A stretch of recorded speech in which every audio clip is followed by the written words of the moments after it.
Shakespeare once wrote, "To thine own self be true." My high school English teacher was a drunk, and for the 2 years that we had her, we didn't learn very much. However, when Mrs. Robertson was off sick, the substitute teacher taught us Hamlet.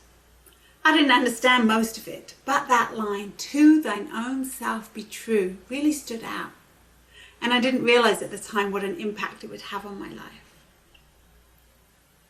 As a child, I was given labels. Did that happen to you? Were you the good one or the bad one? The crazy one, the smart one, the attention seeker? My labels were that I was pretty. I was the pretty one in the family. And also that I wasn't that smart. I was flaky and couldn't even tell a good joke to save my life. But it was okay. Because I was pretty, life was going to be easy for me. And the third one, perhaps the most detrimental, was that I was awkward. I was the difficult one. When everyone wanted orange juice, I wanted apple juice. When they were excited to go to the zoo, I wanted to go to the park. I wanted to have a choice and make my own decisions. My siblings were the easygoing ones, but not me. I was awkward. I was the pain. And I guess I learned that going against the grain, being the odd man out, was wrong. It was better to just fit in. Want to know what happened to the awkward one? She became the, "Oh, I don't mind" one.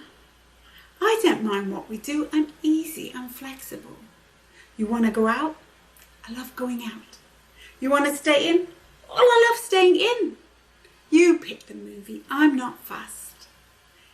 Even on my wedding, I was okay with all those decisions being made as long as I didn't have to make them. I identified with being the easygoing friend, the no-opinion colleague, friendly and fun, but let's keep all things light.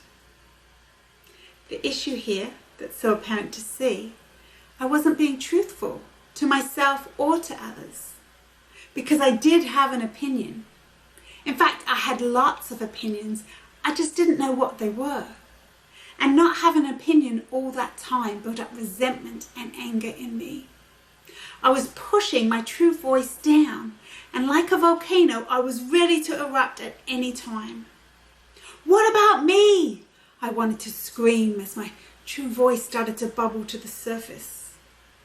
I needed to find out who I was, what I wanted, what I stood for.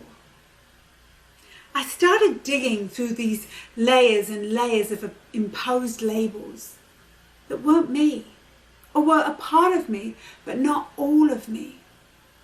And slowly some of that anger started to lessen. When I think back to little Anja, trying to figure out who she was, my heart aches. I wish I could tell her that being awkward isn't bad. It's okay to be different. It's okay to make choices for yourself. I'm no longer dependent on fitting in and people liking me. I stand fully into who I am, no apology necessary. And to my own self, I will be true. Will you?